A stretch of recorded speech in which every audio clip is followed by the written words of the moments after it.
big story tonight, prayers for Aretha. The Queen of Soul in grave condition, surrounded by loved ones. Our Glenda Lewis has been in contact with Aretha Franklin's family. They tell her the legendary singer is in hospice care.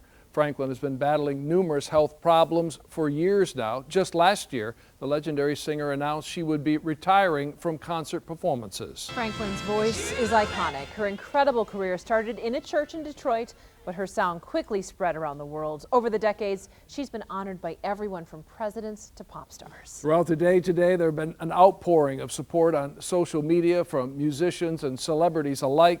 Thoughts and prayers have been pouring in across Metro Detroit as well. Our Team 7 coverage begins with 7 Action News reporter Sima Chowdhury live outside the church where Aretha got her start. Sima? That's right. Many folks we spoke with are just so sad to hear about Aretha Franklin's condition right now, including the pastor of the new Bethel Church. Now, this is where it all began for her.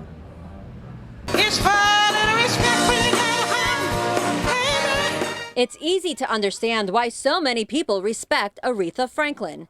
She not only demands it in her songs, but earns it with how she treats her church and the city of Detroit. Singing all of her life. She's always been on stage. She's always been singing the gospel truth to the people of God. Franklin's father was a famous pastor of New Bethel Baptist Church. She holds concerts every August in his honor, but she hadn't checked in for weeks. That's when Pastor Robert Smith Jr. knew she wasn't doing well. I want you to just keep praying for her and believe that, well, as all Christians would say, thy will be done. Mayor Mike Duggan gave the singer a key to the city last year. When she started singing at the event, he noticed she was having trouble. She was clearly struggling. She took a break and she came back out courageously and sang another song. Aretha is famous for her voice, but many in Detroit know her as a philanthropist helping her church and the community. She has shown nothing but respect and love for Detroit. She always has managed to come back home. Who doesn't love Aretha? Fans are now sending their thoughts and prayers. There's nothing like the Queen of Soul.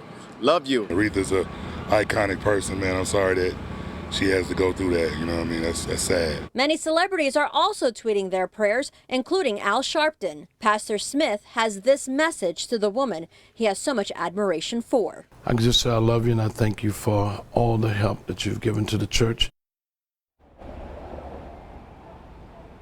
And the church will be holding a special prayer for Aretha Franklin Wednesday at 5 a.m.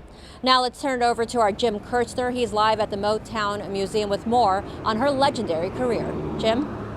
Aretha Franklin was never on the Motown label. She skyrocketed from Detroit to the top on Atlantic Records. Motown Museum is closed on Mondays, but the people still coming here today still have the Queen in their hearts. I've been waiting to hear. She watched her.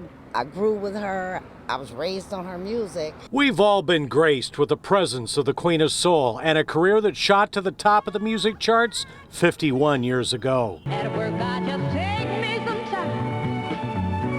And all through my coffee race, I'm settling for you. Oh, yes, I am. Aretha Franklin is the first woman inducted into the Rock and Roll Hall of Fame. She was given the Presidential Medal of Freedom in 2005, the highest civilian honor, a star on the Walk of Fame in Hollywood.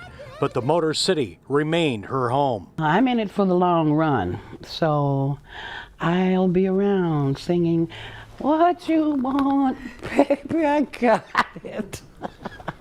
Her long run started here in Detroit in the 1950s in the New Bethel Baptist Church, guided by her preacher father, C.L. Franklin. The cloud will be lifted. Yes, it will. In this interview with Channel 7's Diana Lewis 9 years ago, the Queen reflected on Detroit's rich history. Detroit is a city of musical legends, just from one name to the other. The city. Aretha, Smokey, Diana, Martha Reeves, the Marvelettes, the Temptations, you know, just on and on and on, and the names never stop. I'm just praying for her, praying that she makes it through, pulls it through this time, even just for a little while.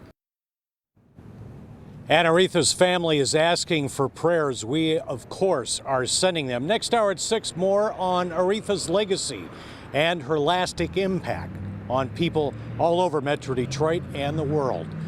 Live on the West Side, Jim Kurtzner, 7 Action News. We are all sending prayers. Thank you, Jim.